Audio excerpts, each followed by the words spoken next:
What's going on, everybody? Welcome back to the channel. In today's video, we diving into another meta style deck, and we're going to go about making it into a budget deck. And today's deck is mono green, one of the other more popular monocolored decks in the format. It's one of those decks that have been kind of around since rotation, and it has only kind of gotten some new tools here and there with the newer sets.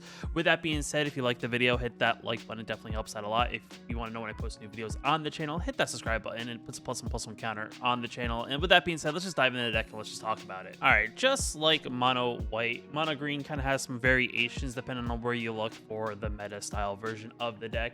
And this is kind of like a very practical, mono green deck. It has a couple of things I feel like every mono green deck does have when it comes to that. We're playing snow covered forest because the snow cover lands just kind of make our removal spell, which is Blizzard Brawl, that much better.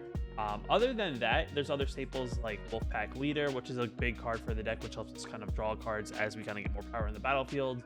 Khazad-dû Mammoth is kind of a cool card. Every time we play a land, as long as it's out, it gets +2/+2, and can also be a land in case we need it. Old School Troll is kind of one of those cards that it dies and then it becomes an enchantment that enchants one of our lands to make that land produce 2 mana, or we can sacrifice land by paying 1 and we create a 4/4 green troll trample creature token, which kind of combines very well with the Seeker's Chariot. So this is definitely another interesting deck. It is on the more expensive side as a whole. There's probably not as many rare wild cards as say mono white, but there is a lot of rare wild cards, not in the way of also mythics as well. I just kind of realized that I don't think there's a single mythic in this version of the deck. You may see a version out there if it has like Renin 7 or something like that, it may have that. But that being said, monocolored decks are some of the easier decks to kind of manipulate and make more budget friendly, because the mana base isn't as taxing as we're only producing one colored mana. So definitely a deck that is doable to make a more budget version. So let's just kind of sort the deck list out and kind of get all the rares into a pile to know about how many we're really working with, and kind of figure out what kind of rares we want to keep in the deck. I think I'm going to shoot for 4 rares again, I think is what I'll do. I think you do end up with one card, one copy of, and I think I'll kind of do that. But looking at this, it is kind of crazy. You look at the deck, it's like holy moly, there are a lot of rare wild cards. So it is a deck that is going to take some grinding to really, acquire all the cards if you don't really have any of these cards yet in your collection. The one thing I will note is that Ranger class, I know this card we do have a single copy of, so we will put the one copy that the game does give you into the deck, because I think it's a good card. It's definitely a card that works well with the deck. And then now we have to kind of figure out how we want to make our deck. And I think the way that I think a lot of people may probably kind of lean to is probably go more into the snow department, because we do play snow cover lands. We have other cards from Kaldheim that are also snow resources that help us get benefited from having snow resources. Another thing I'll do real quick is we're going to minus the 4 layer of the Hydras. We'll add in 4 snow cover forests, because why not? It's an even trade. So we do have 24 lands. So we're going to go into our 1-drops and 2-drops and things like that and kind of see what we round out with. So with that being said, let's kind of pull up this. Now, an interesting card, I think, right off the bat that I actually just caught my eye as I pulled this up is the Death Bonnet Sprout. It's a fungus here that at the beginning of our upkeep, we mill a card. If there are 3 more creature cards in our graveyard, we get to transform it into a 3/3, and then at the beginning of our upkeep, we may exile a card from a graveyard. If it's a creature card exiled, to get to a +1/+1 counter on it. So that's definitely a card I think is a good card, because it is something that can get stronger as the game goes on, and in the early turns, it's kind of just a little 1/1 for 1. So definitely good there. Then we kind of go through and we kind of scan. You know how you always do this. You got to scan through and kind of see if there's anything that kind of catches your eye. 1-drop slots outside of there being rares, there really isn't too much in the way of other uncommon or common 1-drops that could work in mono green, other than like Tarju Blightblade. It's something you could definitely work with. It kind of combines very well with, like, say, something like a Blizzard Brawl, because Death Touch, you will destroy target creature. But I'm unsure if it, because it's not a very big creature and doesn't get much bigger on its own, I don't think it's a card that I want to definitely include in the deck. Another card I think we could do, because maybe we want to kind of ramp up, but we don't have, can't play Khazad-dû Mammoth, I think is definitely an okay card, and it's been hit or miss in mono green decks, and that is the 2 mana, tap it, create a green mana, or play it as a tap land. And I just gotta find it. I forget what the name is off the top of my head. Nope, we already got those. the deck. Oh, there we go. Tango Floritage. That's what I want. I want 4 copies of this. I think that's a good card, definitely, to have in the deck. It kind of doesn't officially replace Khazad-dû Mammoth, but it kind of does the same thing. And maybe that's one of those things where we maybe don't include as many copies. Maybe we go down to 20 lands or 22 lands or 20 whatever amount of lands, because we have this. We don't need to run 28 total lands, but the shuffler is fine and it's not a big deal. I think the other thing we need to kind of figure out is what rares we want to kind of want to bring over, and that's, I feel like, a toss up between two. It's either you can bring the Seeker's Chariot, which I think is very, very strong by itself, or you can bring over the Werewolf Pack Leader, as it's a solid 2-drop. It's a 3/3 for 2, and it can get pumped up for 4 mana and be a 5/3 with trample, and it isn't a human. But I think the other benefit of it is we do get a draw, and green doesn't have too many ways to draw a card, so I think, you know, the Werewolf Pack Leader is the way we want to go. So I'm going to actually include that, but I'm actually going to decrease it, I think, to 2 or to 3, and I'm going to include 1 additional Ranger class, because I think those 2 cards are definitely very strong with themselves. Other than that, we need to find some other cards that are definitely going to be pretty strong.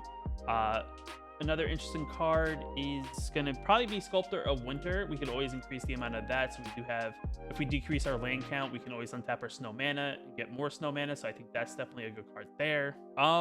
Let's see. So in the 2-drop slot, I think, yet again, same situation. If it's not a rare, it's a little bit more complicated to figure out what is actually, you know, a good card to replace with. But another card, I think, you know, we want to kind of draw, because we got to keep momentum going, because, you know, we're not playing a bunch of rares. We want to keep our momentum going. I think if I can find it, drop letter S. And that's a Spore Crawl. I think Spore Crawler is a pretty decent card for the 3-drop slot. It's not anything too crazy, but it comes in the battlefield and we get to draw a card. I think adding 4 copies of that card is definitely pretty good, and it makes a decent chump blocker just to get a draw effect in case we really, really need to look for something. Another card, I think I saw it before for the snow mana. I think it's actually at the beginning of the 3-drops, because I think. But yeah, that's the Boreal Outlander. It's another cool card that whenever we cast a creature spell, if any snow mana was spent, of that spell color was spent to cast it, the creature enters battlefield with additional +1/+1. So having any of our creatures come to the battlefield with additional +1/+1 counters is definitely good. Another card, I think, is a 4-drop, and it helps us kind of, you know, ramp up a little bit.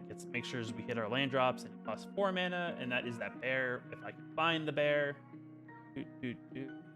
4-drop bear. Bear. Where is the bear? Where is the bear? Oh, there we go. This bear is definitely a strong card, I think, in a budget sense, just because, sure, it's only a 0/4, but it gets +1/+0 for each other snow permanent we control. So, you know, snow creatures definitely are good, and snow mana definitely increases that as well. And then we just need to kind of figure out, like, what is our last card we want to add to the deck to kind of make it that much, you know, make it a little bit stronger. I think, you know, we need a top end creature, and, you know, there's definitely a couple different ways you can go to, because we are playing budget. We are kind of limited to what big, powerful, expensive spell we want to play at the 5+ drop slot. And I think there's one, you know, Trample's always good, and if I can find it, it's not bad, because I think it also helps us draw a card. I think that's the bear, the bear owl thing. Yeah, there we go. I think Owl Bear is definitely a good card there. So we're gonna kind of see what we got, but we're at 80 cards, so let's minus all of our rares that are here, kind of see how we do. Maybe we'll tweak the rares and mythics, maybe the rares up a bit. But we're gonna take this into a game after I'm done completing it. We need 2 more cards, and another good card, I think, that, you know, kind of comes in and out of favor with mono green. And, you know, it's a card that's been in the format for quite a while, and that's Snakeskin Veil. It's a solid, you know, 1 mana. Let's give something hexproof and a +1/+1 counter. You can do combat tricks with it. You can protect your creature from being destroyed by a target spell. I also think there's another version of it that came from Kamigawa. I don't think I own it, but it does the same exact thing in a way. It gives target creature, I think, hexproof or indestructible, one of the two, and then it you gain 2 life as another possibility. I just don't know what it's called off the top of my head, but it's definitely another possibility of a card that you can play in the 1-drop side. There we go. This Tameo is safekeeping. It's a 1 mana target permanent you control gains hexproof, indestructible to end a turn, and then you gain 2 life.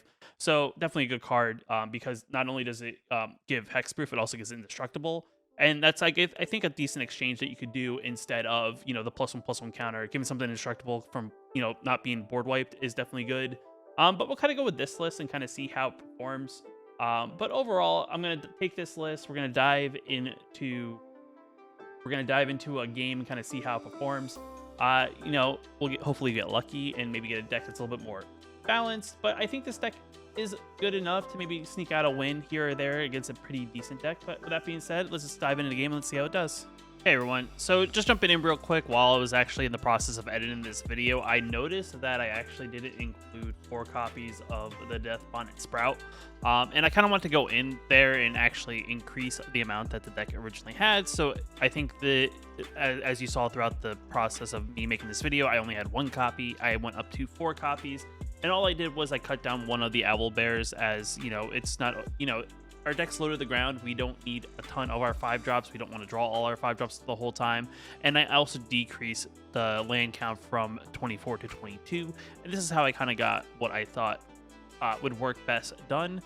So just wanted to jump in real quick and then enjoy the rest of the video. All right, we're on the play. Hand's okay. It's nothing amazing, but it's definitely a good hand for being on the play, because we will be able to you know, kind of get a little bit of a good start. And of course, we're playing a very, very similar deck.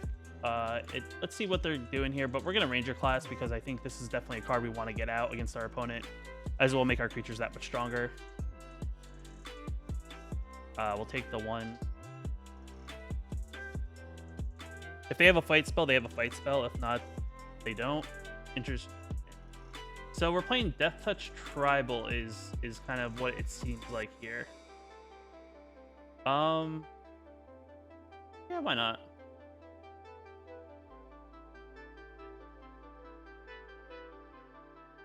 We'll see if they want to block. Maybe they have the card to... I have a weird feeling they have the card that they get the poison counters on us. But might as well see what happens. If they have a fight spell, we can Snakeskin Veil it.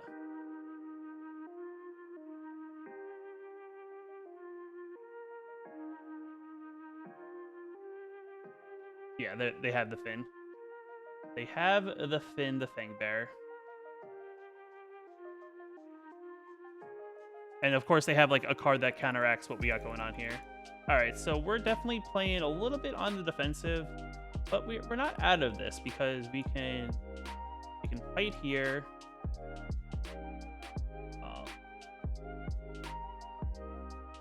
And then we can play this as a land.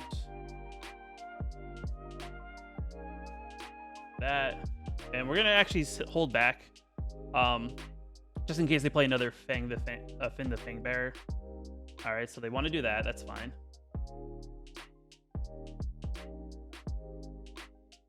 No blocks.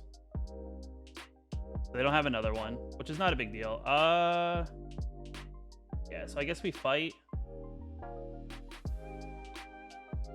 They have a Snakeskin Veil.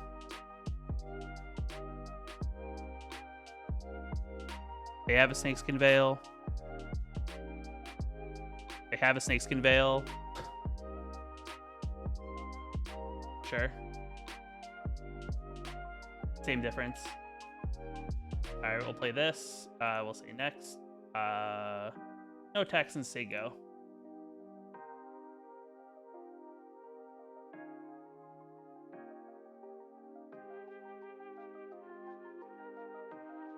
That's fine. They're gonna hit us for 2. I don't care about taking 2. We're not in like any pressure here. And they top deck a land. Swing in. They want to give us a card? No. All right, fine. So we're both in top deck mode, but we're gonna hold up a 1-mana card here. You know, just pretend that we have something. No. I'm gonna draw a card out of this. I think that's perfectly fine. We'll get a card draw, which is another land, which is unfortunate. All right, they drew another one. That's yet again fine. We did not draw. I think I'm going to cut down land a little bit. I think that's probably the play. We'll just take 1. I'm not afraid of 1 damage. Maybe we'll draw into a better card. They drew another land. That's a good card. And I will actually swing here.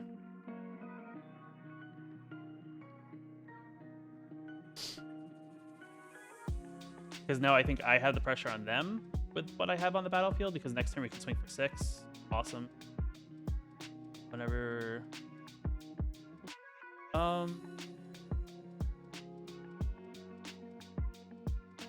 Swing.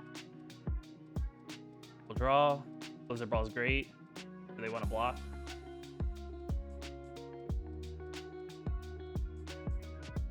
Sure.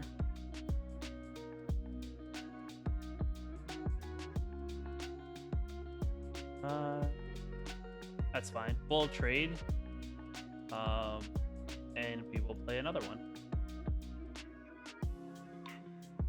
I'm not gonna fight. I'm gonna save the fight for my turn. I mean, it's possible they do another fight spell. But I'm actually liking Balaged. Sure.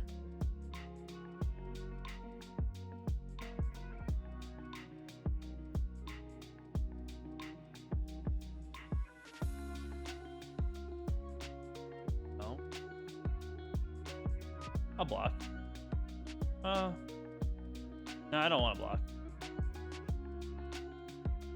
I'll take 2 more poison. I'm not like, okay, so if they don't have any card to protect Finn here, so we're in a good spot to fight it and then swing in for some big damage and also draw a card out of this. So we'll draw.